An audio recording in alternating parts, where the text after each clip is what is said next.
Presidente Lamáquia, eu estou com dois protagonistas aqui da Expo Inter, vocês representam, vocês são a cara e o DNA da Expo Inter, que é o campo, a pecuária, o trigo, o milho, o gado. Presidente, por que não saiu a Expo Inter? Bem, uma satisfação, uma alegria, Sérgio, falar contigo, com o teu público, e uma alegria redobrada estar junto aqui neste programa com o professor Virgílio Pérez, a quem eu cumprimento e mais do que cumprimento, presto aqui a minha homenagem em nome dos criadores de animais de raça, das associações. Na condição de advogado, que sou, de conselheiro da OAB, também faço uma homenagem ao professor Virgílio, que tem uma obra e uma vida dedicada ao cooperativismo e tem uma marca que ficará para sempre no cooperativismo gaúcho e brasileiro. Então, uma alegria muito grande dividir aqui o programa com esse grande líder cooperativista, o professor Virgílio Pérez, que conduz tão bem a nossa OCERGS, o SESCOP, enfim, todo o sistema cooperativo. Mas, Sérgio, eu diria que o cancelamento da Expo Inter se deu pela seguinte razão, que é, em parte, o que o professor Virgílio colocou. A Expo Inter, como tu mesmo afirmou, e eu tenho dito isso em todos os espaços públicos desde que assumi a FEBRAC, a Expo Inter transcendeu os limites do campo, é mais que uma exposição agropecuária, é um patrimônio do Rio Grande, um orgulho dos gaúchos e do Brasil. E a Expo Inter é grande e é a exposição famosa, grandiosa que é, pela ação conjunta dos seus copromotores. A OCERGS, a Farsul, a FETAG, o Sindicato das Máquinas, o Simers, o Sindicato das Máquinas e a FEBRAC. Esta ação conjunta, esta união de esforços é que faz a Expo Inter. Ações individuais dos animais, ou das cooperativas, ou das máquinas, que são também importantes, são ações individuais das respectivas entidades. Mas a grandeza da Expo Inter está nesta ação conjunta. Eu vinha defendendo que todos os esforços possíveis para realizar a Expo Inter deveriam ser feitos. E foram feitos. Nós nos reunimos algumas vezes, marcamos, mudamos a data, tentamos. Quando tivemos, e o professor Virgílio vai lembrar, uma reunião onde veio para a mesa, ou para a sala do Zoom agora, nesta modernidade, a Secretaria da Saúde, nós verificamos, a partir da manifestação da Secretaria da Saúde, que uma série de restrições iam ter que ocorrer. E estas restrições iriam atingir fundamentalmente duas copromotoras. A FETAG, na agricultura familiar, pela restrição de público, e também as máquinas pela restrição de público. Então, em havendo uma limitação na ação destas duas entidades e da própria OCERGS, que também teria esta limitação e esta dificuldade de realizar os seus eventos, as suas palestras, não pareceu lógico e razoável que nós insistíssemos na manutenção do nome Expo Inter, se ela não estaria caracterizada, se ela estaria desfigurada por não ter esta ação conjunta de todas as entidades. Deixaria de ser a vitrine?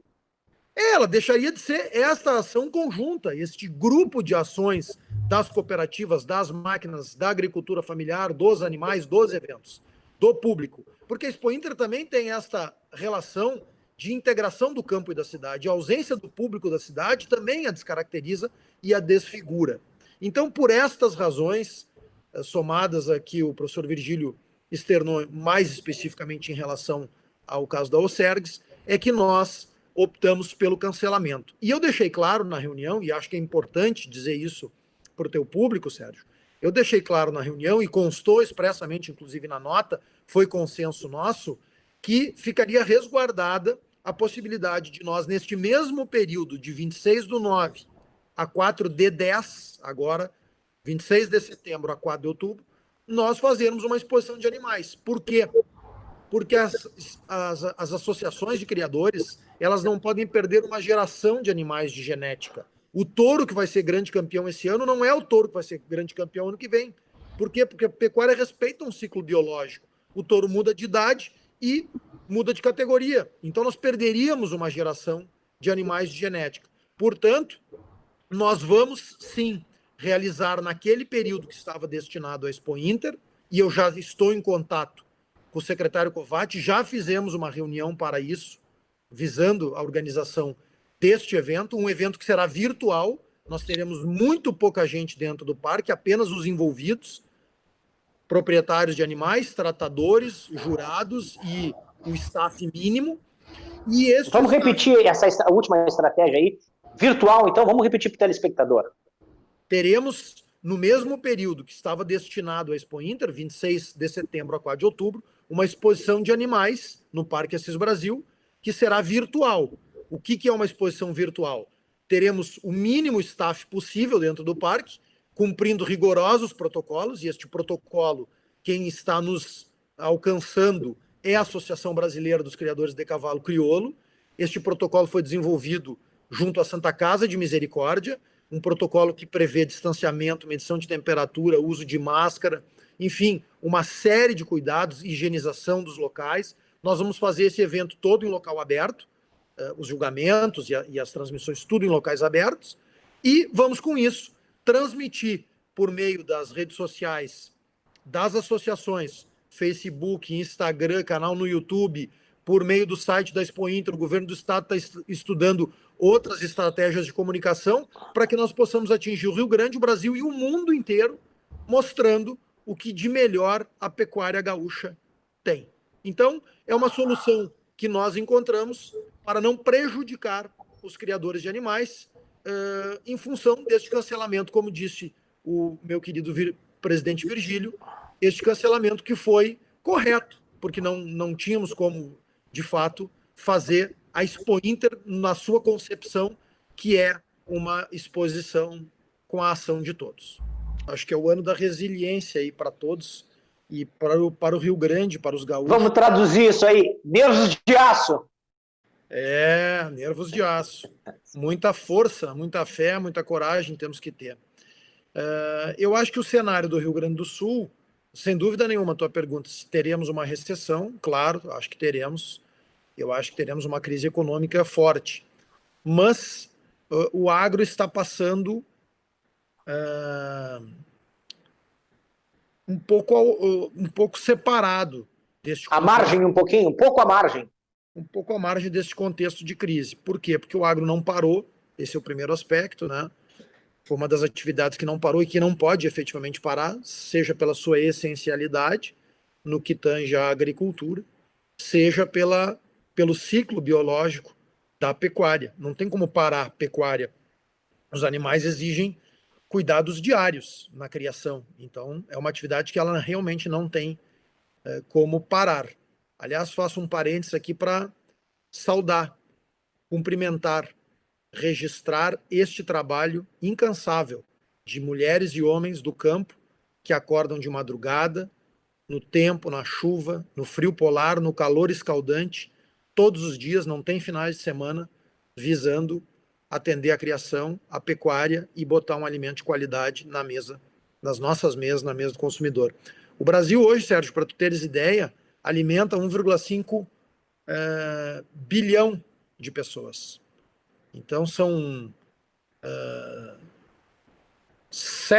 praticamente sete vezes a população brasileira é o que nós produzimos de alimento, tendo um papel decisivo na questão alimentar e da segurança alimentar do mundo.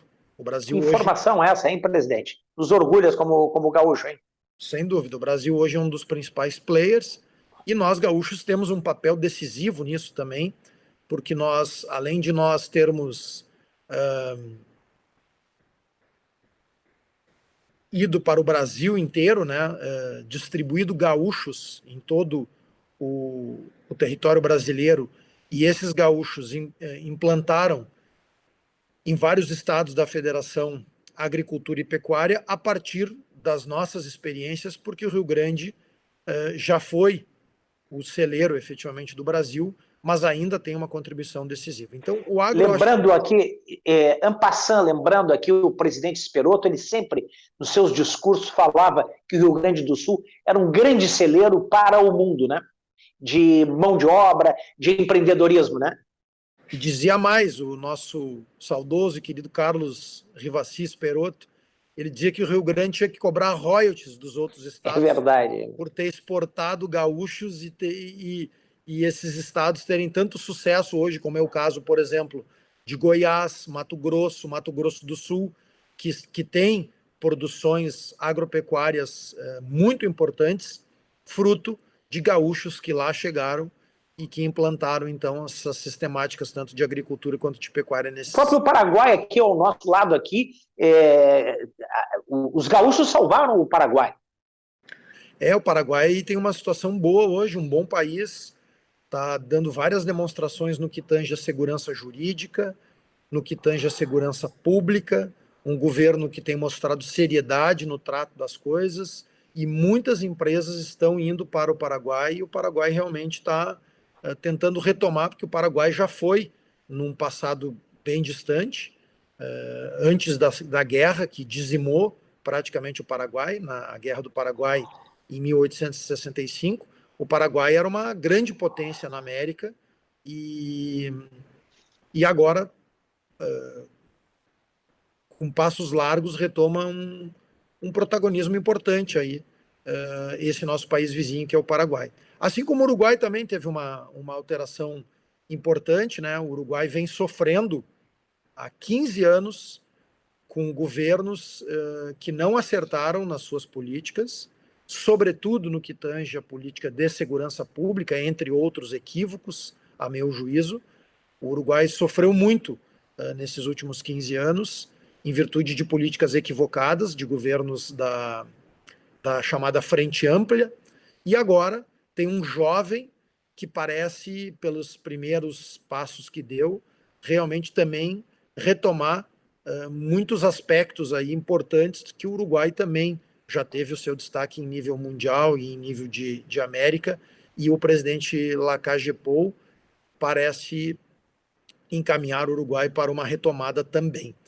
Por outro lado, já que nós entramos aí saímos um pouquinho do Brasil, já fomos dar um giro pelos países vizinhos. Por outro lado, a Argentina passa... Geopolítica, né? Exato. Passa por uma situação dramática hoje. O governo argentino toma medidas absolutamente ilegais. Recentemente nacionalizou a Mano Militari e, de forma ilegal, uma das maiores empresas do agro argentino. Existem hoje iniciativas que estão sendo tornadas públicas de ataques a propriedades rurais por uma espécie de movimento dos trabalhadores sem terra lá da Argentina.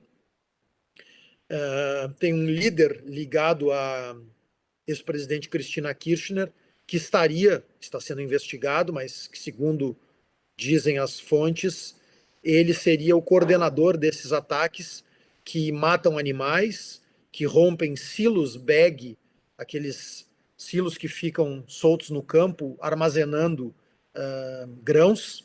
Então, realmente, a Argentina vive um momento muito delicado, sob o ponto de vista político e social, e num governo que recém está começando. Então, nós lamentamos, nós todos que gostamos muito da Argentina, dos seus hábitos, que frequentamos a Argentina, mas aí também, sob o ponto de vista estritamente de negócios, temos que avaliar que aí pode haver uma oportunidade para o agronegócio brasileiro, esta crise e esta situação toda que a Argentina vive. Mas voltando então, Sérgio, só para concluir a tua pergunta, eu acho que não há dúvida que nós vamos viver uma crise econômica complexa, muito complexa, decorrente fundamentalmente agora da pandemia, mas o agro fica à margem desta crise, porque não para, as exportações estão fortes, e mais, o agro terá um papel também decisivo, porque a pandemia impôs uma discussão em nível mundial, que é a discussão da segurança alimentar. Então o agro brasileiro terá um grande papel, e aí eu acho que a pecuária brasileira, porque a proteína animal brasileira terá este papel de muito destaque em virtude desta discussão toda que o mundo fará e cobrará das nações segurança alimentar. Presidente Lamáquia, presidente da FEBRAC, antes de nós terminarmos aqui, eu quero agradecer a presença do senhor, que foi enriquecedora, do presidente também, Virgílio, trazendo muito esclarecimento, muita luz nesse momento de discussões, de conhecimento em relação à Expo Inter, e eu gostaria já de deixar um convite aqui no ar para próximo da Expo Inter, da pequena Expo Inter virtual, para ter um registro. Gostaríamos de mais esclarecimentos sobre essas estratégias, essas ferramentas que serão usadas a partir do final de setembro. Provavelmente será nessa mesma data e terá um registro, porque 50 anos é uma data que não... meio século não dá para deixar passar em vão. Provavelmente a gente vai ter algum registro marcado. Agradecer mais uma vez aí e parabenizar o seu trabalho frente à FEBRAC, e eu gostaria de agradecer esses esclarecimentos que a FEBRAC tem, e estamos lhe mandando um certificado de destaque e reconhecimento pelo trabalho da FEBRAC em toda a sua extensão, porque está levando proteína, alimento de qualidade para o mundo. Mais uma vez, que sirvam as façanhas da FEBRAC de modelo a toda a terra. Muito obrigado, Sérgio, pelas gentis palavras, e quero dizer que esse trabalho não é da FEBRAC, esse trabalho é de cada um dos pecuaristas, dos criadores, das associações que são afiliadas à FEBRAC, destes dirigentes dedicados das associações de criadores de animais de raça. Portanto, as tuas palavras eu dirijo a eles, a tua homenagem eu dirijo a cada um dos presidentes das associações, que estas mulheres e homens é que merecem todas as homenagens. Quero, por fim, Sérgio, dizer que tenho certeza que tu estará conosco, se Deus quiser, nós teremos uma condição melhor, embora estejamos preparados com os protocolos mais rígidos para a preservação da saúde e da vida, porque esta é a prioridade, sem nenhuma dúvida, mas, se Deus quiser, teremos um cenário um pouco melhor da pandemia no final de setembro, daqui a 80 dias, e eu tenho também dito, e quero deixar registrado aqui, viu, Sérgio, primeiro, o meu compromisso de voltar quando tu quiseres, para nós darmos mais esclarecimentos, que nas próximas semanas a gente deve ter muita novidade em relação a essa exposição de animais que nós estamos organizando, e que deva marcar os 50 anos do parque, como tu dissesse. Não é uma comemoração. A comemoração merece ser muito grandiosa pelos 50 anos do Parque Assis Brasil, vamos deixar para fazer. Mas um registro, uma lembrança, né? Mas para não deixar passar em branco, para fazer um registro dos 50 anos do parque, essa exposição com certeza terá alguns pontos nesse sentido. E agora eu vou deixar a frase que eu tenho utilizado e que eu acho que marcará esta exposição. Essa exposição será o encontro do passado com o futuro.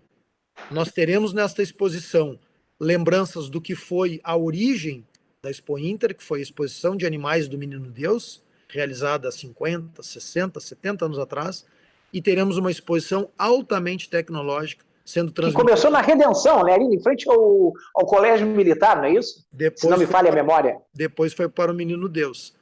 E depois para o Parque de Exposições de Esteio Assis Brasil. Então nós teremos um encontro do passado com o futuro. Uma exposição altamente tecnológica, transmitida em tempo real para o mundo inteiro.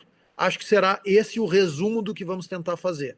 O encontro do passado com o futuro, com muita responsabilidade, mas também mostrando que nós temos que nos adaptar a este cenário com todos os cuidados, com responsabilidade e ter, fundamentalmente, muita fé e esperança de que dias melhores virão e virão. Bom, mais uma vez aqui, agradecendo a presença aí de vocês aqui, que tem ajudado muito, tá? O Rio Grande, se não fosse o agronegócio, a agropecuária, muitas vezes se falava que nós tínhamos que trazer tecnologia, acho que tem que trazer tecnologia, mas o campo ainda, por muito tempo, vai ser a alma e a vida dos gaúchos. Presidente, para encerrar aqui, eu estou lhe colocando, não sei se o senhor consegue ver aqui. Quer que sobe mais um pouquinho, presidente? Não, tá bem, muito obrigado, Sérgio. Já estou Tá. enxergando aqui. Então, esse aqui é o certificado, tá vendo? Esse é o certificado que o nosso canal, o nosso programa, tá? É um reconhecimento pela trajetória do campo, dos homens do campo, das mulheres do campo e principalmente da sua liderança, presidente Lamáquia.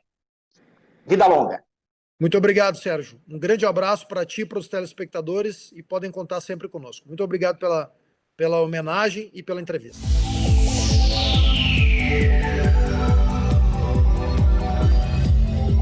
Com muita alegria nós estamos aqui, mesmo num momento de dificuldade, de muita tristeza que nós estamos vivendo, mas com satisfação anunciando o resultado dessa primeira etapa, que se encerrou no dia 30 de junho, quando foi o prazo final da declaração do imposto de renda, da campanha Valores que Ficam.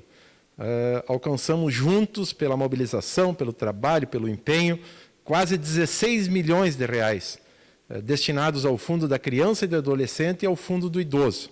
São recursos que ficarão aqui no Rio Grande para auxiliar, através de projetos, entidades, instituições, atendendo pessoas, gaúchos e gaúchas que mais precisam, que mais têm a necessidade de um apoio dessas instituições que trabalham com a criança, com o adolescente e com o idoso. Então, a gente fica muito feliz na condição de presidente da Assembleia, como eu disse, mesmo em um momento de tristeza, de dificuldade, de muito sofrimento, nós termos a condição de fazer essa divulgação. E tivemos aqui a companhia do Ademir de Oliveira, que é o superintendente da Receita Federal do Rio Grande do Sul, a Ana Tércia, do Conselho Regional de Contabilidade, o Célio, do SESCOM, RS, né, deputados, o Lara, o Gabriel, o Zuco, também, né, que participaram conosco, e as duas figuras que foram os protagonistas desde o ano passado dessa campanha, Jair Cobb, o Guri de Uruguaiana, e Renato Borghetti, né, que emprestaram gratuitamente a sua história, a sua trajetória, né, as suas biografias para alavancar a campanha Valores que Ficam. Esse crescimento de 12% significa o DNA social que o gaúcho tem na hora da dificuldade de se unir? O DNA social e solidário.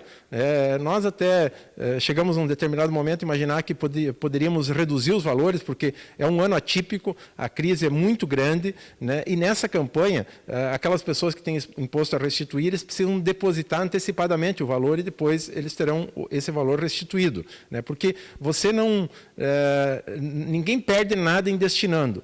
Você só coloca os valores para o fundo da criança, do adolescente e fundo do idoso, até 3% para cada fundo, e não muda nada na sua declaração, quem tem imposto a pagar ou a receber. Mas num ano de crise as dificuldades aumentam. Então, é um resultado extremamente positivo, esse crescimento de mais de 12%, somando aí quase 16 milhões que estão aqui no Rio Grande do Sul para serem utilizados aí e atender as pessoas que mais precisam. Bom, eu quero em primeiro lugar, mais uma vez, agradecer aí a todos aqueles que trabalharam e participaram da campanha Valores que Ficam. Né, começando pela nossa Receita Federal, os contabilistas, os deputados, as entidades, as APAES, enfim, todos, e os artistas aqui do nosso Rio Grande, na figura do Guri de Uruguaiana e do Renato Borghetti, né, que, volto a dizer, gratuitamente, voluntariamente emprestaram as suas histórias para que a campanha, desde o ano passado, e esse ano não foi diferente, pudesse ser levada adiante. Então, precisamos também ter solidariedade com os nossos artistas, nós precisamos, né, quando tivermos a condição, valorizar o que é nosso, aqueles que estão mais próximos, que são aqueles que a gente busca o apoio nas horas que mais precisa. E eu agradeço também esse reconhecimento. Nós estamos num grande desafio, é um momento atípico, nunca vivido na história, nos últimos 100 anos, pelo menos, né, de enfrentamento. Um momento que exige muito equilíbrio, muita solidariedade e, acima de tudo, bom senso. A gente tem procurado conduzir o trabalho aqui da Assembleia, né, de forma equilibrada, como eu disse, de forma unida, e fazendo com que a gente tenha condições, né? Que ao mesmo tempo proteja a vida e a saúde das pessoas, que a gente também consiga manter as nossas atividades, porque tem muitas pessoas sem o seu trabalho, sem a sua condição de buscar renda para a sua sobrevivência e comprometendo vidas também, né? Eu sempre tenho dito que existem duas formas de salvar vidas. Agradecer mais uma vez o reconhecimento que eu recebo aqui, né? Certamente isso é muito emblemático para mim. Tem duas formas de salvar vidas. É pela saúde, pela estrutura hospitalar, por médicos, equipamentos, isso salva vidas, principalmente na área quando já é um processo curativo, quando as pessoas vão para o hospital já porque, né, já adoeceram. E uma outra forma de salvar vidas é deixar as portas abertas dos comércios, dos estabelecimentos, porque o emprego, o trabalho, traz dignidade. O trabalho faz com que as pessoas possam se alimentar bem, possam ter uma boa saúde mental, possam ter uma boa saúde física e psicológica, né? Então, o trabalho, as atividades também salvam vidas. Então, a gente tem que buscar esse equilíbrio, né? Trabalhar na conscientização, na orientação, na prevenção.